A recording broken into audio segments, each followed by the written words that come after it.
Ok, je me suis lancée dans un truc un peu ambitieux, apprendre la biologie cellulaire, comme ça, pour le fun. Ce genre d'image, ça m'inspire vachement pour dessiner, mais je trouve ça dommage de rien connaître à la théorie. Et en commençant à lire ce gros bouquin-là, je me suis dit que ce serait marrant de vous résumer ce que j'apprends au fur et à mesure. Bon ok, il date de 2010, mais ça devrait le faire. Bon, si on commence par la base, c'est quoi une cellule? Déjà, c'est vivant. C'est même la plus petite unité du vivant. On peut garder en vie des cellules hors du corps, mais des bouts de cellules non. Et ce qui fait que c'est vivant aussi, c'est que ça peut mourir. Et même, elles contiennent un code qui programme leur mort quand elles sont plus utiles. Ensuite, une cellule, c'est super complexe. Et pour maintenir cette complexité, il faut de la cohérence.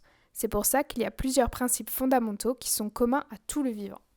Par exemple, il faut de très nombreux composants qui sont ordonnés avec beaucoup de précision et des systèmes de régulation et de correction pour s'assurer que tout fonctionne bien.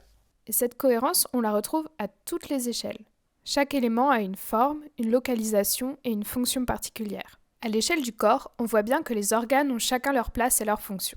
Mais à l'intérieur d'un organe, il y a aussi des structures bien organisées, qui sont composées de cellules. Et dans une cellule, il y a aussi des structures que l'on appelle organites. Et si on zoome encore, on voit qu'elles sont elles-mêmes structurées en molécules, qui elles-mêmes sont composées d'atomes. Et dans les atomes, il y a encore des trucs, mais bon, là, c'est plutôt le domaine de la physique. Bref, toutes ces échelles doivent être cohérentes entre elles pour que le corps fonctionne. Mais c'est pas tout. Pour vivre, il faut de l'énergie. Chez les plantes, par exemple, le rayonnement du soleil est transformé en énergie chimique qui est ensuite distribuée à toutes les cellules. Et pour savoir quoi faire de toute cette énergie, il faut un plan. C'est le rôle du code génétique. C'est un peu la notice IKEA qui t'explique aussi comment t'asseoir sur ta chaise et comment la réparer. Et pour l'exécuter, ce plan, il y a des systèmes mécaniques réglés à la perfection. Tout ça, ça peut paraître un peu rigide, mais en fait, pas du tout. Le code se modifie en permanence pour s'adapter. Le vivant continue inlassablement d'évoluer.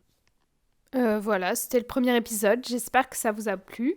Et la prochaine fois, on parlera des cellules eucaryotes et procaryotes, et non pas procarotes.